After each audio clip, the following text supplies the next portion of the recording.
can't buy. It resides between my eyes. Walked through the fire, came out better on the other side. See, life's like a beach if you find the sand. And right now, I feel like 100 grand. You are listening to Inspired Insider with your host, Dr. Jeremy Wise. Dr. Jeremy Wise here, founder of InspiredInsider.com, where I talk with inspirational entrepreneurs and leaders. And, some you've heard of, some you've never heard of. Kim, I like hearing about the challenge stories. So, I had someone on, Moise Navone, who was the founding engineer at Mobileye, and they had a journey and they were acquired by Intel for $13.2 billion. But what struck me during the interview was that multiple times they made sacrifices and had to take pay cuts, and he had to go back to his family and tell the kids, we're pulling you out of all extracurricular activities because we can't afford it. And so that's like the true journey of, we hear about these success stories, but the ups and downs that people go through to get there is tremendous. So check out more episodes at InspiredInsider.com. And this episode is brought to you by Rise 25, which I co-founded with my business partner, John Corcoran, who Kim also knows. And Kim's also been on Smart Business Revolution. So check that out. And Rise 25, we help B2B businesses connect to their Dream 100 clients and referral partners and help you run your podcast. So essentially, and get ROI, which is important, which we'll talk about with Kim, making sure people get ROI from social media. And just like Kim thinks you must be on social media and must get ROI from social media, is how we feel about podcasting.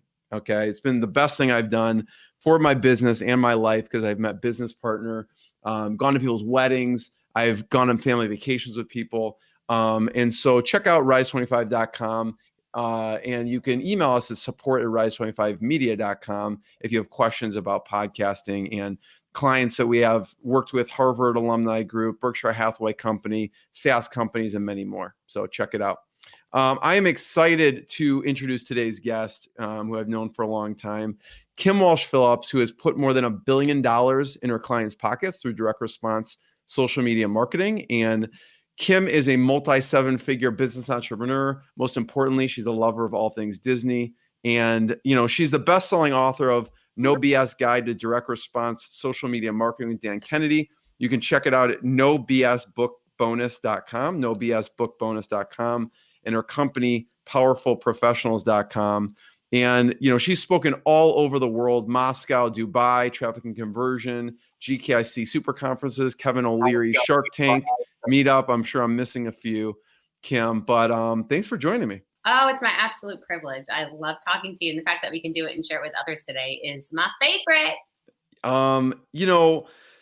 There's so much to talk about, and I love your approach of direct response. I know when you originally approached Dan Kennedy with social media, he's like, I'm into direct response. I put something in, I want money out, right? Can you talk about the initial response he had when you went to him with social media in general, and how you shifted his mindset a little bit?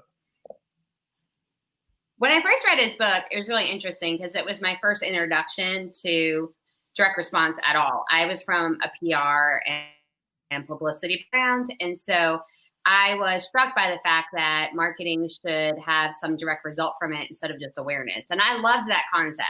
The problem was, right, Dan was all things anti-social media, the one thing I knew how to do, right? So I started applying his strategies to what I did. And when it started to work, it was incredible. And I took a path to get to know him that I have used before, and that was to find a way to invest in something that he cared about. So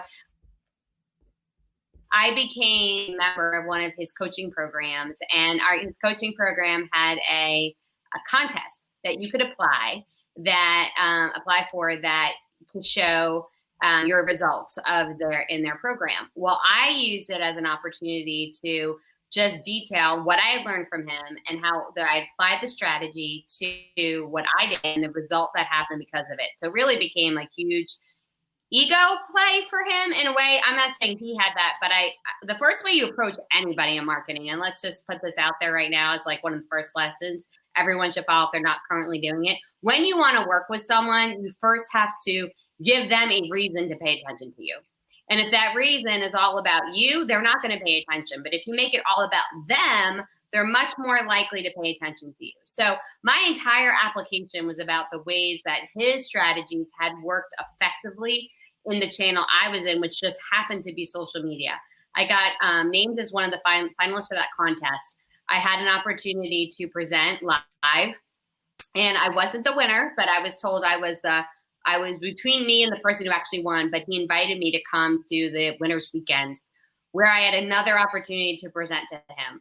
Well, again, I wasn't going to use this as a chance to just get free advice from Dan. I was going to use this as an opportunity to show him what I was doing right now in the marketplace with his methodology. And so I was the only person in that contest who came with handouts to everybody. I had boxes I put together. I did my research on each person and I presented. And during that event, he actually pulled me aside and said he had clients he wanted me to work with, that he saw how I had used what he had done, and he could tell that I was someone who would actually put the effort in and that it had worked. So my first major direct response social media account was his organization.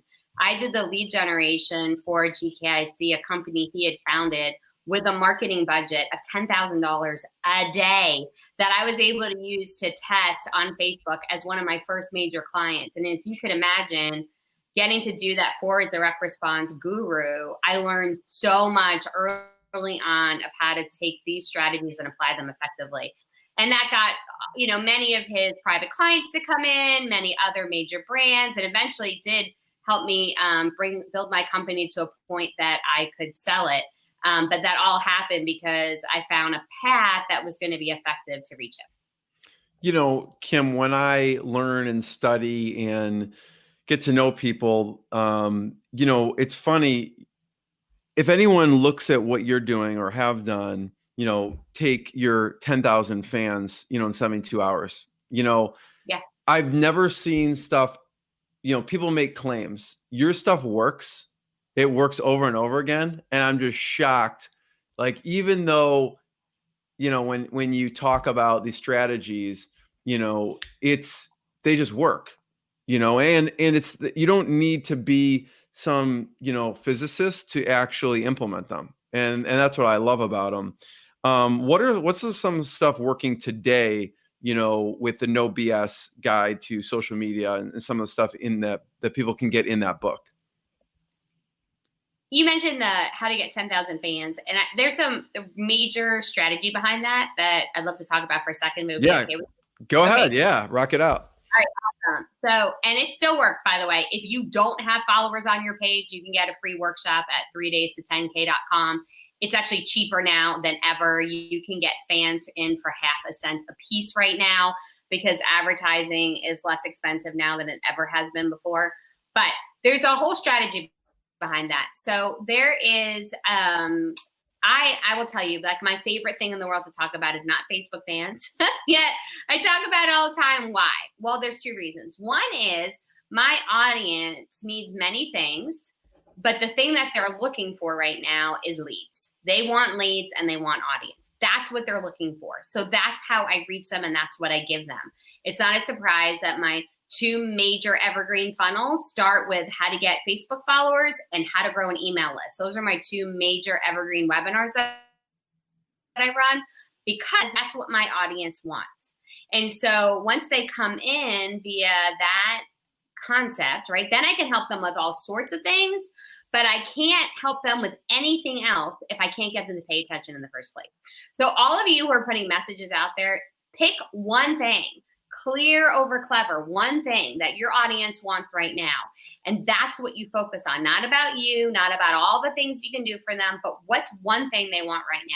Second thing is, the reason why these strategies work so well in my marketing is because they get a quick win right away. Right away. And for many of them, it's not even that, like, they see that it works. They see that what I show them how to do works. It's that they can start believing in themselves. Because for many of them, they've tried lots of marketing things before. And it probably wasn't their fault that it didn't work. It probably was a terrible strategy that wasn't totally proven out. Maybe it worked for some guru for a week or so. They taught it and this no longer works anymore. And the person, the entrepreneur had no success with it. Well, they questioned themselves to say, can I ever make anything in marketing work? Why our strategy works so well is because they get to see within an hour something they tried produced a result. And now they think, okay, I might be able to do this. I might be able to follow a blueprint and not just take action, but have action that results in something. So I encourage everyone to think about what is a quick win your target market can get from the very beginning of working with you that you can utilize in order to build trust with them, give value to them before asking them to buy anything, and also help them to believe in themselves a little bit. The book is chock full of strategies like this. I'm someone who it's impossible for me to just go on a show, be in a book or anything without giving a step-by-step or strategy you'll be able to pull from immediately. So guaranteed, every single chapter has a strategy in it that you can take right now and put into practice inside your business.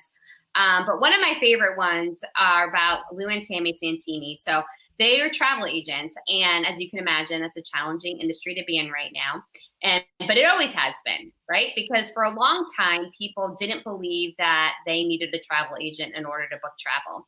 And so travel agents were suffering. Well, Tammy uncovered a niche within travel that would not only not require her to worry about when the next job was coming in, but also would survive something like a pandemic, okay? So she started specializing in destination weddings. Now, destination weddings will be one of those few travels that they weren't canceled. They were postponed. All other travel agents who specialize in other things. Unless, quarantining with someone, they're like, this is off. Too much of this person. But yes, I would agree with that. But also expect that there's some babies coming and we got some new destination weddings planned. So there's both sides of that going on. So she had that set up. They had that in place and they started putting that in place in their business. Well, she grew her company to multiple six figures just with destination weddings, right? And because now you're planning the wedding, you're guest travel, and it's much more profitable. And the commissions that these resorts pay is much better than other kinds of travel you can book yourself.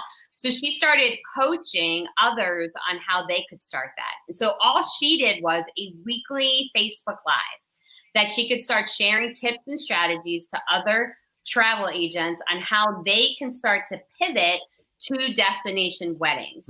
Then when everything happens in the world as of late, she pivoted again to giving survival guide of how to get your brides to postpone instead of cancel, how to still get clients right now, even with everything's going on in the world. Because she had established her audience already, she was able to communicate with them quickly, even within the chaos that was going on right now. Also, because she had put a side income into her business for coaching, when her trips went down, she had other income coming in. So she's also showed her folks how to do that too. So she leverages the free channel that we're using right now, a Facebook Live, to reach her audience, and uses it also to create new leads because people are tuning in to find out how they can do what she did inside her own business. That's really smart. It's funny because, Kim, I've gotten 2 postpones of destination weddings that I've been invited to in the past week. So there you go. Yeah. Product market fit and finding a niche that is really perfect. That's like a head slap. Wow. That makes perfect sense when you say that. How did she figure out that destination weddings was the niche she should really go deep on? They had already had some success with sandals and some other resorts that are popular for that type of event. And they had unlocked, she had gotten some awards from them for being one of their higher salespeople. And so, or travel agents, they don't call it salespeople, but travel agents who basically just had the vacations for them. And so they realized that if they just spent more time focusing on that, how could they be more profitable? And smartly, they saw, okay, well, how can we sell more than one vacation at one time? And that would be through doing event vacations, which would be your destination weddings. I love it. Wow. And I want to just go back to the Facebook, 3 days to 10K.com. And you said something, a half a cent per fan. What was that? Yeah. Yeah. It's amazing because of the more eyes that are on Facebook right now. According to Facebook, as of April 1st, that Facebook usage was up 70%, right? And we know that there was already 8 billion views of Facebook videos on Facebook a day as of October of 2019. And now we're up 70% in viewership. Like, there's so many people consuming content. They're on there, they want more, but then there's less businesses producing content. So there's more eyes, less competition, and there's such a huge opportunity. So we've actually changed the 10,000 fan strategy over the years. You can now actually target more qualified fans from the very beginning, going to a more global audience, and you're able to reach them for 1 cent to half a cent each. And I have this running on my page right now. I've got Rich Sheffrin. He just launched his campaign a couple weeks ago. It's working incredibly well. I've had multiple students email me in the last week. We're getting our numbers in for less than a penny a piece per fan. Wow, that's amazing. And they can find out more at that website, 3 days to 10K.com. Yep. Okay. And I will personally attest to it. John and I were like, is this true? Can this really work? We did it, and I think at this point we have over 55,000 fans, and they're real fans, real people. It's not like fake people or anything. And we are at 10,000. I'm like, John, keep running it. They keep running it. 20,000. Like, Jeremy, can we keep running it? Keep running it. So we should probably turn it back on. But it really works. It's amazing. It's a good time to turn it back on for sure. Sure. I would actually, let me switch it. Don't just turn it back on. Watch the latest video. It's about 10 minutes long. Just do it the new way, because you'll get even better results now. 3 days to 10K.com. Yep. Yeah. Can we buy all your stuff? We use all your stuff. And so appreciate it. We'll definitely do that. Things stick out, back to the no BS guide to social media marketing. What's some great advice you've gotten from Dan Kennedy, or a favorite Dan Kennedy story? And if anyone doesn't know Dan Kennedy, check out his books and the stuff that he's done with Kim. But when you track back, a lot of people, how they started in direct response marketing, the common source oftentimes is Dan Kennedy. Yeah, for sure. Like, the greatest people you're learning from right now, I'll come back to him. And that's amazing. And there's so many lessons that I got from him that allowed us to grow our company and launch our other things, and it's really amazing. One of the things that I got from him that was one of my earliest lessons I learned that has helped me so well in social media, and this is something that is good for everyone watching. He had said, the higher up the flagpole you go, and use a different word, but I'm going to say tush. The higher up the flagpole you go, the more your tush is exposed. And I remember the first time I had somebody criticize me on social. It was years ago, but once I started following him, I thought, ooh, I made it. And it's a much different reaction than, oh gosh, why did they think that about me? And it actually helped me to disconnect from the naysayers. And he is such an amazing example of someone who stands for something and is willing to have people not agree with him, so that he can have raving fans who follow all that he says. And from the very beginning, I knew I'm going to stand for something. I'm going to be controversial in some way, and I'm going to be okay with people not being okay with it. Because if you try to be everything for everybody, you're nobody to everybody, right? And so that was one of the greatest lessons I got from the very beginning. It's funny because he's going to be a guest on the show launch day, on the live party, and I still had to fax him. I was going to say, he's going to be a guest through a fax machine? How is that possible? You're right. And we're recording it. He's just going to be on audio, and but he's still doing it, which is great. He'll be calling in instead of doing it on camera, and which is all fine, but he still has stuck to who he is and his brand no matter what. And he has that in itself. It's such a huge lesson, because of course it would have been easy for him to give in. Of course it would have been easy for him to find other ways to do things, but he has stuck true to who he is since the very beginning. And that's amazing. And I love that he's willing to stand for something at all times, and how that has created these raving fans that have been with him for decades. You know, how do you feel he shaped the book itself, the No BS Guide to Social Media Marketing? There's certain input that he gives or certain stories that he wanted to make sure were included? His need for tracking ROI and measurement, I think, makes it an even better story, an even better book, because when people think of social media, often they don't think about it, right? It's a free resource that anybody can get in front of, and you can start posting without worrying about the ad spend like you would if you did direct mail or television advertising. And so there's some terrible marketing on social. Let's be real, like 87% of businesses who are on there have no trackable ROI because they aren't doing anything to be able to track it. And so his need for measurement and the stories that he tells within the book that didn't have any or required it are such a great example of how businesses can do social completely wrong, and in other ways, how they can get it done completely right. So one of the things he talks about is Ford Motor Cars, how they for years did social marketing but didn't track any ROI. Then they stopped advertising because they didn't see the correlation, but they started to see their sales decline.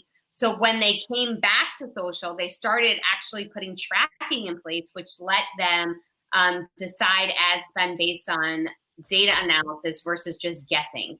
And that way too many people guess when it comes to ad spend on social when they could truly be tracking it from the beginning. You know, Kim, so shout out to Andy Hassan, who's an amazing person, individual. He said great stuff. I'd like to know the first steps to start leveraging Facebook pages for building a brand. I don't know if you have any advice around that. First step would be definitely to leverage Facebook Live. You have a free content platform that will be distributed with organic traffic right now, like never before. We'll never be able to go back to this time and say, remember when Facebook would share our content for free with others? Like, it's going to be a time where we both look at this like a daydream. And right now they're doing it more than they ever have before. If you haven't gone live before, go to a great website called answerthepublic.com. That's answerthepublic.com. Look up your topic. See the questions people are asking, because what that website does is shows you the questions people are asking in Google right now about your topic area, okay? You're going to go there, find the questions people are asking, and you're going to start going live once a week, twice a week, 3 times a week. You just be consistent, okay? And then you will be able to retarget those people. That's what's so cool about this. Let me show you how it's going to go. You're going to do your Facebook Live, simply answering the questions people are asking already. Now, if you never did it before, you simply can say, hey, I'm starting a Facebook Live series because now more than ever, it's important that we stay connected. Bam, that's your first reason why. You get on there, you start doing it. What Facebook does is every time you do a live, it creates this little tiny invisible audience for you that you can then go back to. So if you've been doing these before, this list is sitting there inside Facebook just waiting for you. You can do that right now. You can go into your ads manager and create a custom audience made up of people who have viewed your videos. Now you can spend $5 a day just targeting people who've already shown, okay, they like your stuff, they're interested in your topic, they see you as an expert, they're much more likely to work with you. Give them then on that retargeting ad some kind of free gift to join your list. Some one-page PDF, one quick video, one free funnel they can download. Whatever it is that you do, give them something of value so that when they meet you, they're like, hey, they actually offer valuable content. Now they're on your list. Now you don't have to pay Facebook anymore to reach them, and you could communicate with them on an ongoing basis. If I was just starting out, that's how I would start. It's free. Then when you're spending money, it's super tiny ad spend, and you have the opportunity to grow even more from there. And on the flip side, I know a lot of people are like, really nervous about getting on live, never did it before. That's typically the reason why people say, like, I know I should, but I haven't. Here's the thing. Courage is when we move forward, even when we're scared. And so what I'm asking you to do is to have courage because the message that you could share with somebody else is more important than the worry you have of what they're going to think about you. None of us like how we sound or look online. Like, none of us like that. But I know the words I have to say right now matter more because of the difference they can make to the people hearing it than anyone who might criticize me for any other reason. So if you have something that can help somebody right now and you have the platform in your hands that you can share it on, today is the day. Not like, okay, maybe I'll start tomorrow. No. Today is the day that you first go live and share that message with others. That's all you have to do is the first time. And over time, it will continue to get easier over and over again. And for free, Facebook will make a list for you. So when you're ready to start spending money on your business, you have that exact audience you can start targeting. Boom, mic drop. Thanks, Kim. That was awesome. Yeah, and you could follow. And what I love about how you think is, I'm looking forward to getting the book when it comes. Wait, did it come out Tuesday or it comes out soon? It comes out next Tuesday. Oh, next Tuesday. Okay. Yeah, because you really truly do a step-by-step. You don't leave gaps for question, like, oh, how do I get from here to here? It's really a step-by-step. And you just laid it out essentially just now thanks, Andy, for the question. And answerthepublic.com. I've never not heard of that site before, but that's a amazing resource that we should all utilize. It's funny. So Kim, Dan Kennedy, you've also spoken to Kevin O'Leary's group. I feel like both have kind of similar personas.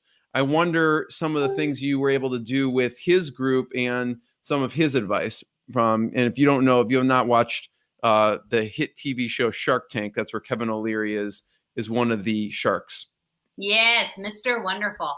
So this is an insider tip. So a group of us entrepreneurs wanted an opportunity to get advice from Kevin O'Leary. And so we chipped together and paid for him his speaking fee to come and hang out with us for the day. And so we chipped in and did that together. We had him for the day and he went around the room to find out about our businesses. And I chimed in with all of my numbers of my company.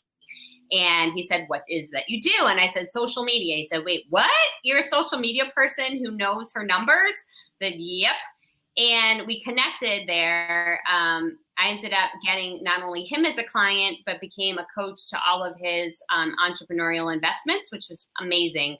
And what's fantastic about him, just like Dan, is that tracking and measurement's important. He's going to spend money on the things that will generate an ROI. And it was the ability to cut through all the clutter and actually get to the heart of scaling with trackable measurement. That was amazing. But on the flip side, which was also really cool, is as someone who's in this space, I could get too much up in like the jargon things or the complicated strategies or tips. And one of the things that I always try to do, because my target market are amazing business owners who own incredible companies who haven't yet scaled their business online digitally. That's really my audience, right? They own a business. They don't really know how to scale digitally. I've got to keep my content at a beginner level, like smart people who just don't know how to do this stuff. And so I got to keep it real all the time. And so that's one of my missions. His folks, the folks that have successfully gotten investments on Shark Tanks, most of them know nothing about social media and the opportunities that exist when it comes to advertising. And so it actually allowed me to go back to beginner and basic things to explain things like you can track a pixel, you can track ROI, you can scale accordingly, you can follow up with people, because most of the marketing companies out there had sold these guys things that was just based on awareness that had no measurement in place. And so even companies that are working with someone who gets the numbers, they don't know what they don't know. And so it's one of those things that I find super helpful to stay in touch with to go back in time before you knew all the things, that point of view, so you can keep your content much more on level for your people that you're trying to attract. With the Kevin O'Leary, are there any specific favorite case stories or case studies from working with him or his companies? Yes, Snarky Tea is my favorite. Jenny Lynn Williams. It's hysterical tea also. So if you want to check her site out, they're very funny. What is it called? What's the website? Snarkytea.com. Okay. And like one of her tea names is Wake the F Up. Like that's how her teas are named. And she was the first tea company ever on Shark Tank that got an investment. She got it when she was on the show and she was 8 months pregnant. And she got an investment from Kevin O'Leary and Bethany Frankel from New York Housewives. So Real Housewives of New York City. So she has leverage. So when we started working together, she had only used social from like a brand, not like a product promotion perspective. And when I was looking at her content, I'm like, your content's so good, like your brand names, your engagement. Let's start bringing your personality more into the marketing. And so the first thing we did when we spent a day together is I had her sit on the floor of her closet, and we were at a hotel, sit on the floor of the closet. I took a picture of her with her laptop and said, okay, guys, I'm coming out of the closet. I'm going to start sharing more content that's real and legitimate. And it was like more of what's really in my life. And it was just her laughing. And from that day on, her engagement soared because people thought, I finally have somebody being real with me, what it's like to business and have kids and try to balance it all and not try to make it just Instagram perfect. And so she started communicating with her audience immediately. And then within 2 months, I'm like, you have raving fans connecting with you. There's an opportunity here to launch something that they can buy. They want to buy more than just your tea. She launched a subscription box program. And within 24 hours, she'd sold out because she had created this audience of raving fans that couldn't wait to work with her. She just did it again. She bought a tea brewing, like a cold brew tea company. And she put a Kickstarter campaign up there, and it was fully funded within 24 hours because she has created this raving fan audience who can't wait to support her in her business. That's awesome. Thanks for sharing that, Kim. That's, a lot of times you have to find your groove, I guess, and you have to put out content before you find out. You just need to inject your personality into it, and so you kind of probably accelerated that for her and shine that light on that. I want to talk, we're talking a lot of online. You are also a master of offline. Also, I've gotten amazing packages from you. You're just very thoughtful in what you put out. What's been your favorite offline, like maybe lumpy mail package you've sent out or received? I do love the lumpy mail, and you're going to get one again this week. It just shipped today, so we're for the party next week. Oh, nice. I like to gift based on unique experiences and opportunities versus just like the same thing that everybody gives that you don't remember about. And so being memorable and standing out is also about making that other person feel special, that they matter. So even as simple as a handwritten note versus sending an email makes a huge difference. But just even start with the email. Like you have people on your show all the time, and I can imagine that there are a whole bunch of people who never even say thank you after you're on via a simple email. Like people just aren't used to thanking others. But I have done a lot of really fun gifts. One of the sites I like the best is Neiman Marcus, because you can find really cool presents inside their home category. And when Neiman does is they gift wrap it beautifully. And so it's an experience even to unwrap the box. So it's one of my favorite sites to give from. And I'll give you a specific one that I gave to a friend of mine. He's a chef, and he loves to cook for his family.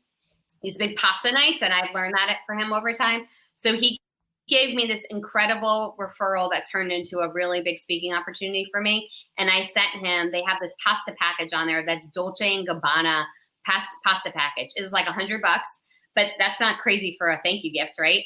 But it was gorgeous, and it was so different. Who would have thought you would get designer colander of some kind? And it came in an amazing package with a note that said like this, thank you so much for bringing so much joy to me and my business. I want this to be joyful for your next family pasta night. And so it was a unique gift. It wasn't a lot of effort on my part because I could just go to their site and pick something out. But the way that it came as a gift seemed very personable for him. I've also done a lot of quote gifts. Those are really good to give people because when you turn their knowledge into a memento for them, so not a quote by me, not my logo, you'll never find my logo in a gift I give you. It's always going to be something that is about them and helping them to know how special they were to me and how thankful I am for their time that they got it. Thanks, Kim. Thanks for sharing that. I know you're a master at that as well. So I wanted to make sure we got some of that great info. First of all, Kim, thank you. I have a couple last questions, but I want to point people towards nobsbookbonus.com to check out what you have going on, and anything you put out is just jam packed with amazing content so people can take action and get results. So check out the No BS Guide to Social Media Marketing with Kim Walsh Phillips and Dan Kennedy. Anywhere else we should point people towards? They can also go to powerfulprofessionals.com as well. Anywhere else we should point people towards? I'm on every single social media channel, right? So you can find me with Kim Walsh Phillips. On Facebook, I'm Kim Walsh Phillips. Instagram, the Kim Walsh Phillips. And so if you just put that in on LinkedIn, Twitter, Facebook, Instagram, wherever you like to connect best with people, that's where you can find me. I put out complimentary content all the time. I'm looking to earn your trust, give you value. And then if you want more, we can work together. But if you just want to hang out and get the free stuff, we love that too. So I would love to connect with all of you there. You know, I always ask Kim, since it's Inspired Insider, what has been a low moment you had to push through and a proud moment. I wanted to do, for you, a hustle moment. Not, we'll talk about the low moment and proud moment, but there's a hustle moment that I still remember from we talked. It was almost 5 years ago that we were talking about this topic, and I still remember the story when you were young, and it was your parents' anniversary. I wonder if you could quickly tell that story. I was 13 and my parents had a big anniversary coming up, and I didn't have the money to pay for a party because I had no money and I have a job. But I thought of a way that I could pay for it by collecting cans and bringing them. I lived in New York at the time, and they have a deposit per bottle that you can get back. And so I went around the neighborhood collecting cans long enough to get $95, which of course seemed like everything in the world to me at that time, which gave me enough money to pay for a nice Italian dinner to be catered, and I could take care of the party fees myself. And that's really just one of many examples of the amazing entrepreneurs that are probably watching right now, because we all know when you don't have the resources, that doesn't mean you say no, that means you get resourceful. And so I've definitely throughout the years used opportunities in front of me to say, what do I want and how am I going to get it? How can I make this work for me based on what I have available and what I can put together myself? You inspired the hustle moment. I think this is going to be like a staple on the show now. The Kim Walsh Phillips hustle moment. Thanks for sharing. Low point that you pushed through in your career. Like I was mentioning in the front of the interview, you've had very, very successful agencies and products and all of this, and you make it look seamless and easy, but there's been a journey to that. There's definitely been. I've had a lot of low moments. One of the worst was back before I knew about direct response and I had not figured out so many of the things. I had to hawk my engagement ring to make payroll. And so I'm in the town pawn shop, which I'd never been in before. And as the guy's asking me what I wanted for my ring, I didn't know that you're not supposed to give honest answers, right? So like this $10,000 ring that I got $1,300 for just so I could make payroll. I had that moment. I had a time where I got a letter from my bank saying they weren't going to cover my overdraft protection anymore while I was home with my newborn baby, and I didn't know how I was going to do it. Like there's been a lot of moments that we've held on for dear life. I've leaned into my faith and then pulled all of my resources together to get through it. I mean, I was able to grow my agency literally from declaring bankruptcy at one point to selling it for a really good exit, to then growing our coaching company in 3 years from zero to making the Inc. 5,000 list. So these things are possible. It's about bullheaded determination, but not continuing to do things that aren't working. When something isn't working, it doesn't mean working more is the answer. More of the thing that wasn't working before is not the answer.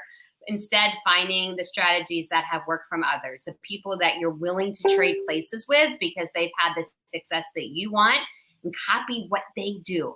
Find their blueprints instead of trying to constantly reinvent the wheel so you can actually achieve what you're trying to accomplish.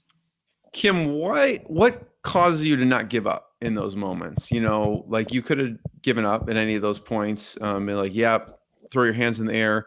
I had, you know, it's thanks for sharing. That must have been like just such a, I can't even imagine how, what a tough moment that would be. What goes through your mind at that point just to keep pushing forward? There's no, it doesn't seem like that's even an option, not an option for you. One thing is that I've had in the very beginning, I've had people work for me. And so I have definitely felt an obligation to them that they believed enough in me to serve me. And so I'm going to make sure I can always serve them.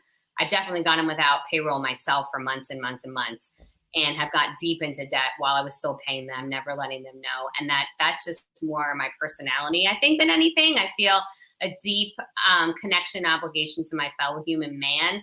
Whether or not that's smart business probably isn't. But that I'm not going to change who I am. Like, I totally accept that about myself. But at the same time, when I mentioned my faith, that's not an accident. I literally feel a calling to do what I do, that I was put on this earth specifically, and starting to get all emotional. I was put on this earth so that there are people out there that won't go through what I went through. There were people on this earth that woke up today thinking, I don't know if I can do this anymore, but they have something that can change the world. They have a message that literally was the prayer request of somebody who woke up today. And if I don't show them how they can tell others their message, they never will. And so I know that that's why I was put on this earth. And so there isn't an option for me to stop, because I believe my creator created me with that purpose. And so I am driven every single day to reach as many people as I can and tell them how to do it so that they can serve the world in the way that they were created to do it. Thank you. Yeah, totally. On the flip side, a proud moment from people actually listening to you and you changing the world. And what's been proud moment for you? Opening up that Inc. 5000 letter with my two daughters and seeing that I was named 475. I did it live on Facebook because I didn't know where I'd ranked and what had happened, but getting them aside, and not only were they beside me, but they were beside me right when they came off the bus, which is when I saw that package, because I had changed my lifestyle in a way that I could be with them every day. Got rid of the nanny, changed my company, and I'm like, I'm going to make my company grow, but in a way that allows me to still be there for my daughters and not miss them growing up. So they're with me. They've come off the bus. I'm present, and we're opening up this package together, and they get to see that their mama ranked 475. And that was one of the happiest, most proud moments of my career. And then your daughters, what do you feel like they've learned from you? A lot of things. I mean, my Katie is, I think, secretly plotting to take over my company. Pretty sure. She's a drawing of her at a computer with lots of money coming out of it and a mustache on me. So something's happening there. But yeah, she has learned. She could tell you right now. She knew this since she was 5. She hears other people speak. She knows there are 2 things people are most focused on: love and money. And your messaging needs to tell people how they're going to get one or the other. So she gets right to the heart of it right away. My other daughter, Bella, has seen how all the work that has to go involved with being an entrepreneur. She's not a huge fan of that right now, but she gets it, that it's not like one thing or an easy button. There's the many little steps we take in order to have the success that we want. And so it's been, they're different, right? One loves to have like the shine and the spotlight on, and the other one is more process oriented and introverted. But they both had really fun moments, you know, coming up on stage and saying things and being part of that journey. That's been awesome. You know, Kim, thank you. Next year, I want to read the book, The No BS Guide to Love or Money with Kim Walsh and Katie. Okay. So I want to read that book in the next year. But thank you, everyone. Check out nobsbookbonus.com, powerfulprofessionals.com. Kim, it's always amazing to be with you. So thank you. Oh, it's been so great being your friend, and I've loved watching your journey, and thank you for having me on your show today. What I got, you can't buy. It resides between my eyes. Walked through the fire, came out better on the other side. See, life's like a beach if you find the sailing right now. I feel like $100 grand.